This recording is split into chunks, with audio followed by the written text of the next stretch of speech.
So good morning, everybody, and welcome to the Namaste Center. It is actually just a few days before Christmas is upon us, and it's a great time to be here. And of course, the fact that we're here means the world didn't end, and not that I ever thought it did, was going to, but how about you guys? Did anyone really think it was going to end? No. Yeah, I didn't think so either. But I do believe that we have moved into a new world, and a world where peace and love prevail and where only good abides, and that is our gift for really all the good work that we've put forth so far, and now we're opening up to this great new experience. And it's up to us, I think, to really pay attention and be serious about this. Not serious like, serious, but just serious in the sense that we are players in this role. We have a role to play in this new world, and that role is to be the love that we are and to be that presence, because that's who we are.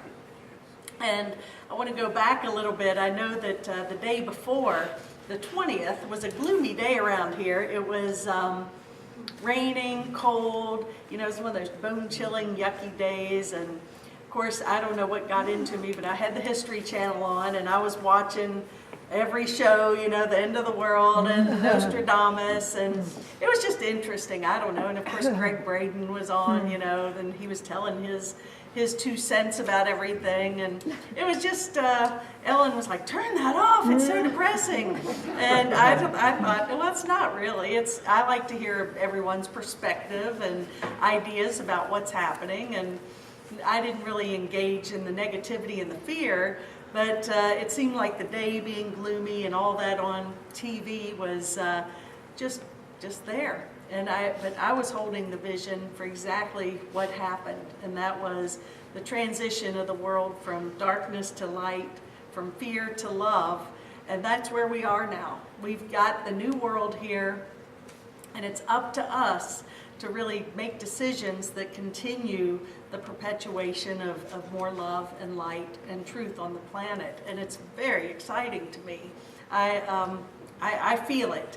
And how about you guys? Are you feeling it? Feeling the love? It's different, isn't it? I really, it seemed as though we were saying yesterday at Crystal Creek Center that, here we are, we've got the beautiful blue sky. It's like everything had been washed away and renewed and restored, and that's, I think, the world that we're moving into. Now, one thing that I obviously love A Course in Miracles. It is my main spiritual path. It seems to confirm everything I believe to be true. And one thing that it's, I've been into this for almost 30 years now, and there's not one part of it that doesn't make sense or that I question anymore. It just seems like everything in it, if I follow it, I'm peaceful and I'm happy. And if I don't follow it, then I'm in my little ego and I'm upset and angry, and I recognize it and I choose again, or choose the miracle and get back on track. So it really is a blessing in my life, and I know many of you all have studied it as well.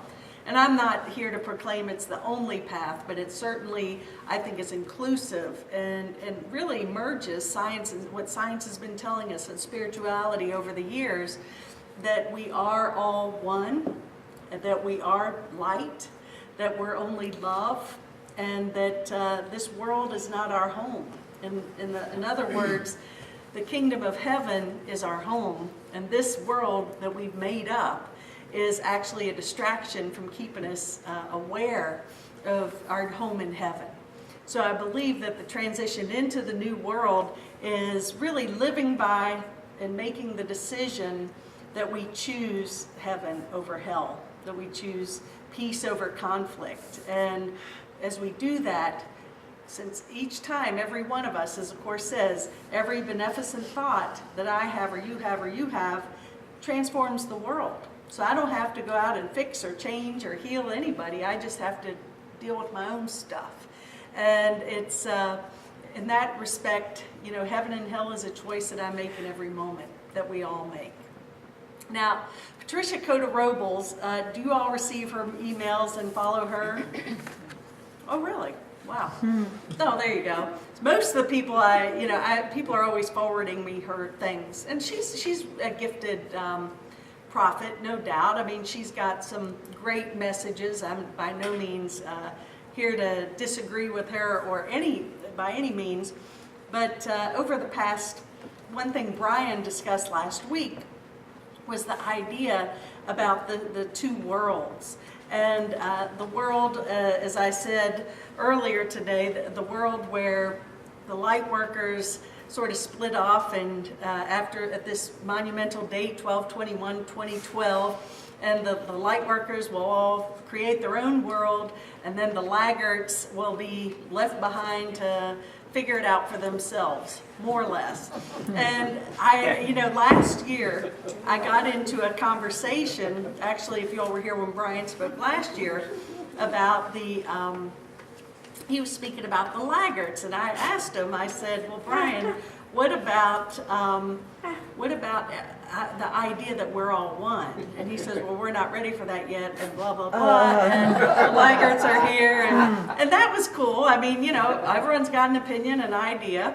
Patricia, Kota, Robles was certainly of that teaching, and many other teachers, and even biblically, historically, it's been said that, some people will ascend and others will be left behind. There's a whole series of books that were under that frame of reference. But that to me never made sense, especially being a student of A Course in Miracles and understanding, I think once you get that we're all one and that everyone on this planet is just a reflection of me. And once you get that, it's kind of like, well, even the laggards and the ones, I won't mention the names, that Brian had up their pictures, which were classic last week, Karl Rove and Dick Cheney.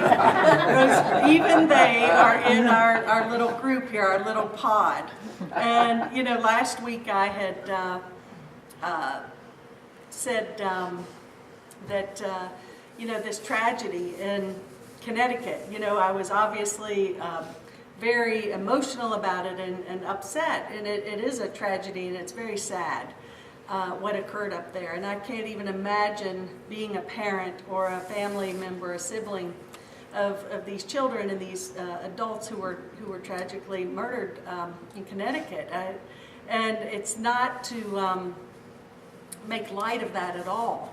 But my sadness, of course, came from compassion, as the Course talks about having detached compassion and being willing to, although I know that the reality is that this is an illusion and that's a horrible nightmare that occurred without a doubt, and that people are truly suffering and sad, it's not to deny that, but not to jump into the story and start to get into the defense, attack, and blame mechanism, but to be willing to go to a new program where we're choosing to surrender our thoughts about it to the Holy Spirit and let the Holy Spirit be our eyes for how we perceive and understand this. And one thing that I recognize to be true, and Brian had made reference to this last week, was the idea that these souls, number one, if we know who we are in truth, which is light, which is only love, which is extensions of God, our true nature is changeless, formless, and eternal. So if we identify with that, we know that this experience here in this world is just a blip on the screen, and that we're all teachers and we're all students and we're all playing our role, and sometimes the role looks pretty yucky, without question. And of course, this is about as sick and yucky as it can get, is what we experienced and saw last week, that a human could actually behave in such an insane way. But, I have gotten around, once I got past the grief and the sadness, to understand and really believe that these children, they're fine. They're in heaven, they're free. Their essence is free of any pain and suffering, as well as the perpetrator of this insane act. And it's up to us, if we're really going to put this to the test, everything that we believe and practice, then we have to be willing to offer forgiveness to everyone involved here. And by forgiveness, it means that I'm willing to see the sinlessness in everyone. And what this did, which was so amazing to me, besides bringing up a lot of grief and sadness, is it prompted a lot of change. And this is one time I really feel like that we're looking at something differently. You know, it's kind of like enough. I think it was, for many people, it was just like, okay, this is ridiculous. Things are spiraling out of control. This, you know, this fear, this sickness, this insanity can't continue. And I think that we're making changes that reflect that decision. So these children, these innocent children, you know, it's always hard for me when it's kids and animals. And, you know, whenever you see these innocent kids and animals who we think don't have any means or way to defend themselves, and, you know, it really can hit us hard. But once we can get to the other side of it and say, well, what's my role in this? And how can I be used for change? Then we are living our purpose here and creating the new world. So I don't think the timing of that was by mistake. I think that, as A Course in Miracles says, nothing's by chance. I mean, everything happens for a reason, and everything is for our best interest. And so it has prompted change, and I think that it's up to us to continue to live from that willingness to offer forgiveness. And one of my favorite quotes from A Course in Miracles is about the end of the world. And it says, the end of the world is not its destruction, but rather its translation into heaven. And, you know, we've been, so many prophecies have said, you know, the gloom and the doom and the destruction and the two worlds or the left behind or whatever, you know, philosophy or religion you may be plugged into, you know, that is, that's one thing that keeps us separate and asleep. And what we're here to do is seek not to change this world, but rather change our mind about it. And heaven is a state of mind. It's here now, and it's up to us to choose to see that or to go down the road to hell. And it's that simple. That simple in theory, maybe not that simple to execute it all the time. But regardless, the real message, I think, of the Course and other enlightened spiritual teachings is that we are not our body, we are not our physical identity, we're not our bank account, we're not our job, we're none of that. We are eternal beings of light. And I am, and you are, and so is every person on this planet. And when we can step into that, then the new world is emerging.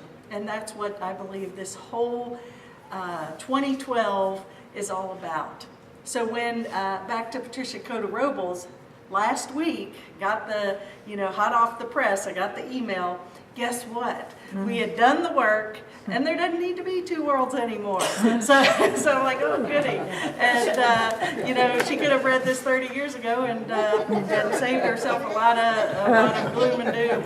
And so, whew, thank goodness. But either way, certainly I appreciate and honor her for all her work, because she is amazing. But that is what's emerging, and that's where we're living. So yes, the world is new and reborn.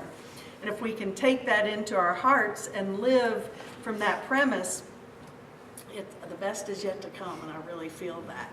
So my topic, or my title for today was, you know, half kidding, because I didn't know what was going to happen, you know, just in case. Did the shift hit the fan, or holy shift? And so the shift didn't hit the fan, and we're all here. So thank God. And you know, when Brian had asked me to speak at the Crystal Creek Turning of the Ages event, he had given me the title. And he said, if you don't like the title, he just threw something out there. I said, no, I love it, actually. And it's basically, the title he gave me was Love as a Guide for the New World. And I think, well, isn't that the truth? But and that's, you know, I'm all about that. The Course is all about that. But love, not from the maybe the premise of what we've known in the past love to be. You know, love, as we've been taught and programmed, is based on conditions, it's romantic, it's feel good, you know, all of these things. Well, I love you if, and if you don't respond to me the way that I want you to respond, I don't love you so much anymore. And the Course in Miracles, what it tells us is love is all there is, and God is love, and that we are extensions of that perfect love. We were created in that perfect love, and that's all we are as well. So our goal is, you know, the Course, I always love the premise that it says we don't have to ask God for forgiveness because God doesn't judge us. And God only identifies with our perfection. Well, I was speaking a little bit to Debbie this morning. We were talking about healing. And, you know, when Jesus and other masters have healed, what is it, and we had had this discussion too, Lynn, what is it that they're able to do that we're not able to do, that we weren't able to do? We are able now. And that is first of all, they clean themselves up. Some people say they've cleared up their karma, or they've been able to relinquish their judgment, really. Their consciousness is so clean and pristine that they only see the light in the world. And we, as egos, and based on our old programming, we see the world in its suffering and its imperfection. We're identifying, in other words, with the illusion. So the more we can clean up our own consciousness and just see the light in everything, that's it, the world's transition into heaven. And we all have that potential. We all have that capability. It's not something that is bestowed upon only a few. As the Course says, many are chosen, few choose to listen. The masters of the world, you know, choose to live in love. They don't get, you know, waylaid down the, you know, the sideway and sit here and get caught up in the judgment and the blame and the condemnation. It's they recognize when they're judging, when they're fearful, when they're attacking, and they're able to pull themselves back to center and truth. And that is our role in the new world, and that's the role of how love is here to play the role. And, you know, what would love do in a situation? If we would just ask ourselves, how can I be that example and presence of love in everything that I do? Well, it's about healing our vision. We don't have to change or fix anything or anyone, but just change our mind about it. And sometimes people say, well, does that mean I don't do anything or participate in anything? Well, maybe, maybe not, because there again, we're not prescribing behavior, but rather we're being led by the spirit of love within us. So maybe my guidance, if I just say, I surrender, thy will be done, show me where to go, what to do, what to say, my guidance may be to go volunteer on Christmas morning and serve food to the homeless. It may be to visit a sick friend. It is really just following that inner guidance and being a vessel or a means of communicating and extending that perfect love. So each of us is going to find our own way, and the Spirit of God within us is going to meet us and guide us, lead us, and direct us exactly where we need to be. So it's up to us which voice we choose to follow. The voice of the ego, which is continuing to want us to invest in this world, this illusion, the fear and the blame, or rather the spirit, which is leading us to the light and love and oneness and unity.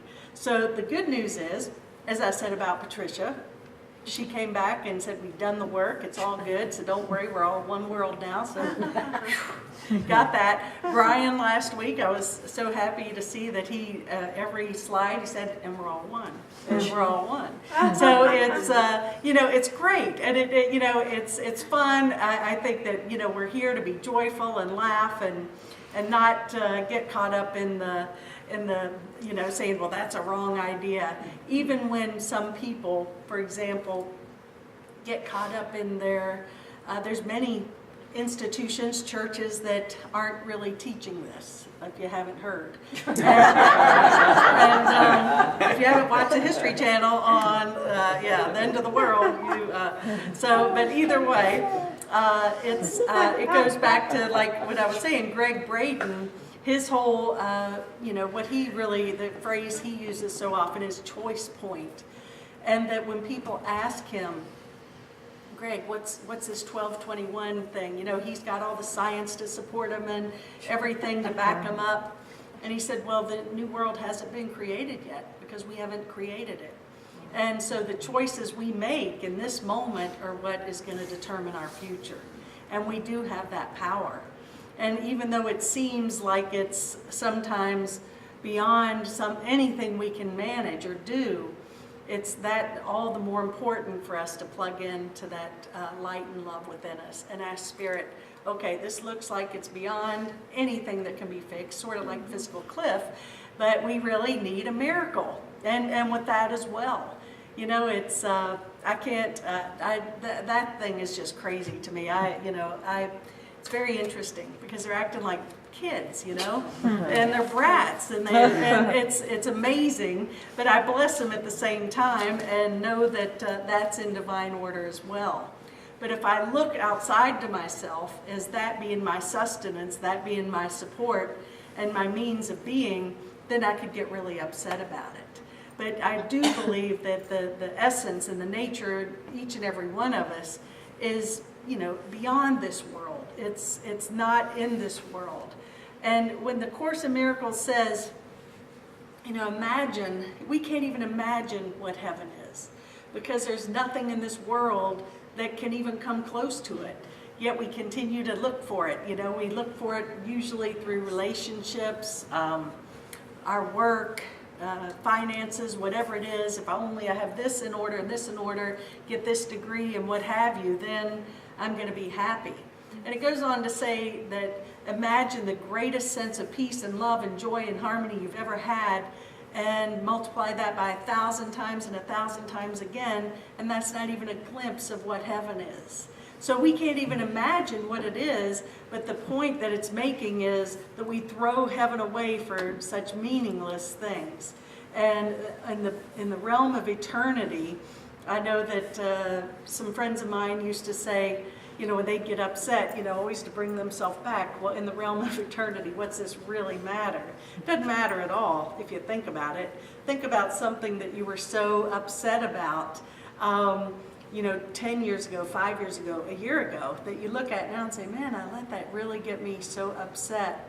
I was thinking of when Marianne Williamson was just recently on the Oprah Soul series, and that question came up basically, and Marianne said, well, one thing that I can look at is, they were talking about, it was the 20th anniversary of her book, A Return to Love, and that she was just a huge portion of that book, and something she was so upset about was some guy who stood her up on a date. And that was such a point of that book, like, oh, and I forgive you, and I'm, all this that, she really, and now it's like, that was so petty. But it was something that upset her then, and she wasn't making light of it. But I think as we grow spiritually, you realize that that we're bigger than that, and it's not about those little petty things, but rather transcending them and seeing the whole world differently.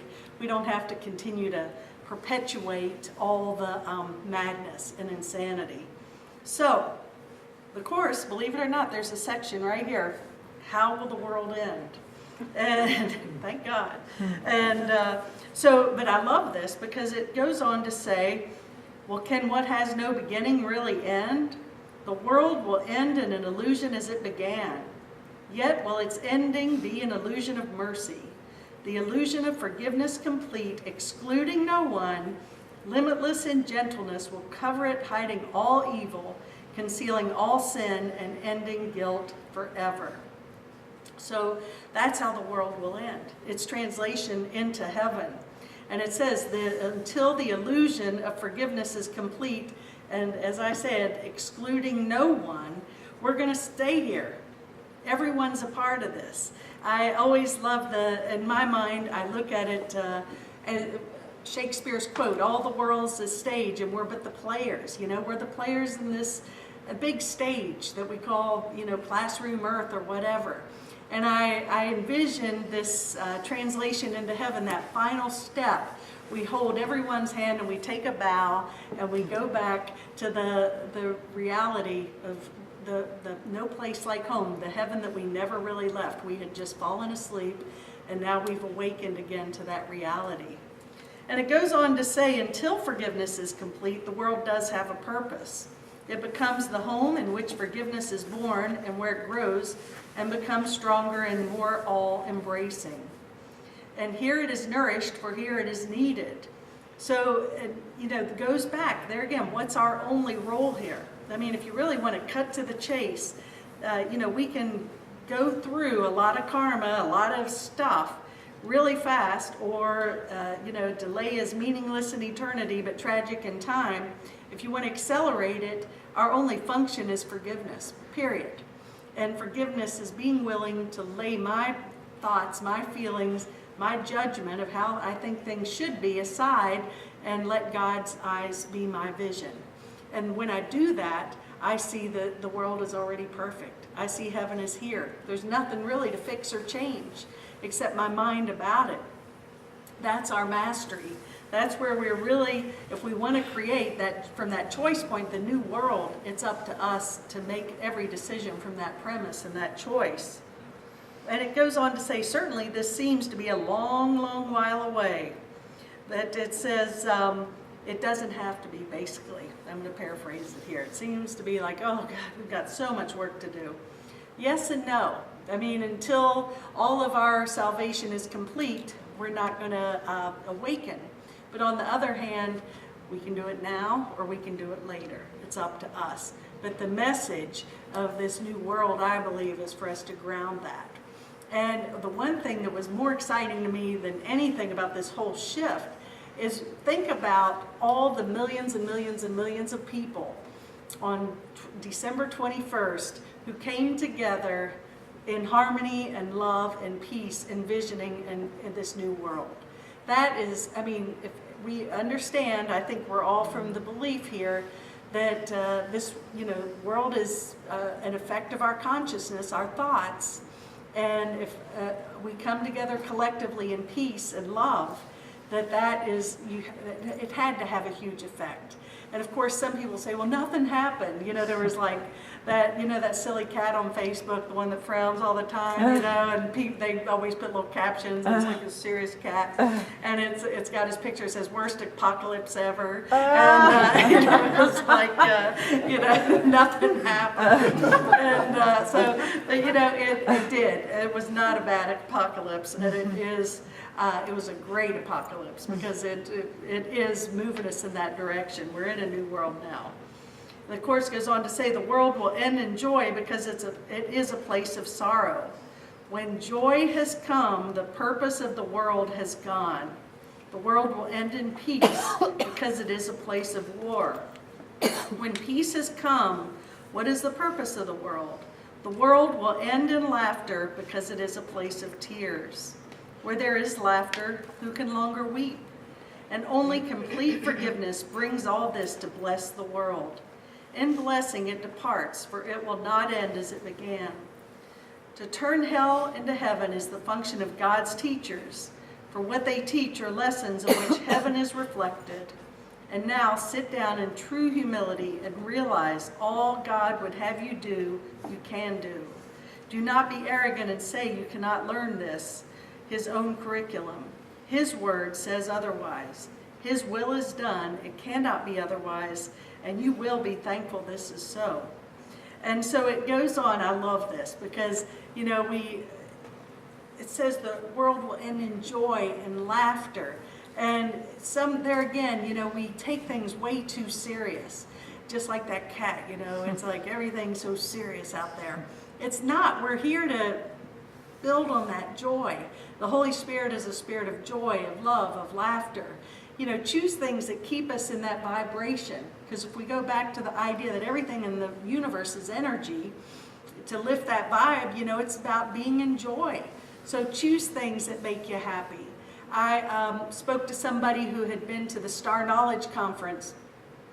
I said, okay, just tell me real briefly, what was the big message of the Star Knowledge Conference? I mean, it went on for days. I mean, it had been building up and, you know, a lot of ceremony and a lot of things going on, teachings and things. But what was the one message? What do you think it is? Love one another. We're what? Well, no. But I mean, I'm sure that was part of it. What'd you say? Love one another. Sure, that was part of it too. But the big message is that they said was for us to live in joy. Follow your heart. Don't go down the path of shoulds and what we think we have to and need to do, but follow that which brings you joy, and don't let the good opinion of others or not so good opinion of others determine or dictate what direction you're going in. You know, how bound we become sometimes by doing things because we think others want us to be a certain way. If we could just live from our own place of joy, then it doesn't matter what other people think of us. But there's the one quote, what other people think of me is none of my business. It doesn't matter, because how many times have we worked so hard to satisfy somebody and it never works? Anyone relate to that? Is that just me? And so it's there's a yeah, but it really is now the time for us to live in joy. Follow our bliss. You know, Joseph Campbell, follow your bliss. If we would do that, that's the greatest gift we can bring to the world. So be that example of love, and rather than sit here and be like, oh, I have to do this, or so-and-so expects me to do this. That's baloney. It's time now to just be happy and really cultivate and nurture what it is in each and every one of us that makes us happy, whatever it is. And know that that's our purpose here. The end of the world will end in laughter and joy, and I love that idea, I love that image. And everyone deserves that, and because everyone is us. So we deserve it, and so does everybody else. So the end of, since we are here just a couple of days away from Christmas, hard to believe again, that's a lot of the stress and strain that goes with Christmas. You know, and I've talked to a lot of people this year, and the good news is a lot of people that said they used to get stressed in the past, they're just letting it go this year. You know, they're not getting so wrapped up, in wrapping gifts, all this, and all the setting the dinner table the certain way, or, you know, whatever it is, we've, you know, made up this whole Martha Stewart idea of what Christmas should look like, and, you know, the Norman Rockwell Christmas, and all that external crap that goes along with it. And just going into it with the real meaning of what this holiday is about that we've totally forgotten, commercialized. You know, we've made it about the gifts, the parties, and certainly the parties are fun and festive, but not meant to be stressful. I mean, just go buy a fruitcake and a cheese tray and let it be, you know? You don't have to, unless you love to cook and prepare, but if it's bringing stress and not joy to you, I think that's why God made Costco and Sam's, because you can buy these great platters, and you know, you can just get these great platters and throw a nice party, you know, a little shrimp platter, a little cheese platter, and I'm ready to go. And it doesn't have to be a struggle unless you want it to, because for some people that is joyful to set the perfect table. But for other people, if the perfect table isn't perfect the way they want it, it's not peaceful and fun anymore. So see where you might fit in there or not. Because, or just buy a bag of hamburgers and throw them on the table. You know, whatever it is, just lighten up. Because, yeah, see, that laughter means you all are identifying maybe. And I go on to say, in this chapter 15, the Holy Instant, it speaks of this actually. It says Christmas is the end of sacrifice. And it says, fear not to recognize the whole idea of sacrifice as solely of your making. And seek not safety by attempting to protect yourself from where it is not. Your brothers and your father have become fearful to you, and you would bargain with them for a few special relationships and wish you think you see some scraps of safety. Do not try longer to keep apart your thoughts and the thought that has been given you. When they are brought together and perceive where they are, The choice between them is nothing more than a gentle awakening and as simple as opening your eyes to daylight when you have no more need of sleep. Well, I love this one little line here that and you would bargain with them for a few special relationships in which you think you see some scraps of safety. So, scraps of safety, I just think I love that.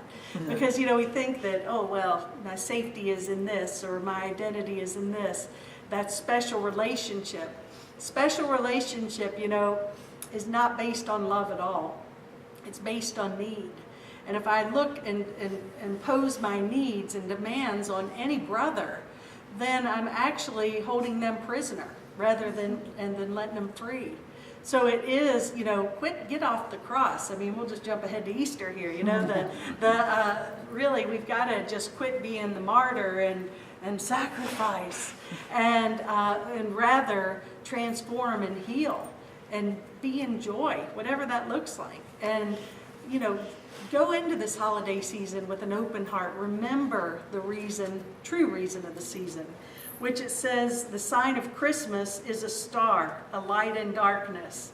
See it not outside of yourself, but shining in the heaven within, and accept it as a sign of Christ that has come. He comes demanding nothing. No sacrifice of any kind of anyone is asked by him. In his presence, the whole idea of sacrifice loses all meaning, for he is host to God, and we but need invite him who is there already. By recognizing that his host is one, and no thought alien to his oneness can abide with him there. Love must be total to give him welcome, for the presence of holiness creates the holiness that surrounds us. No fear can touch the host who cradles God in the time of Christ, for the host is as holy as perfect innocence which he protects, and whose power protects him. And it says here, the Holy Spirit, the message of Christmas is the light within us. It demands nothing, no sacrifice. That whole idea of sacrifice is an ego made, it's man-made. I always wondered, to really think God must be insecure if he places all these demands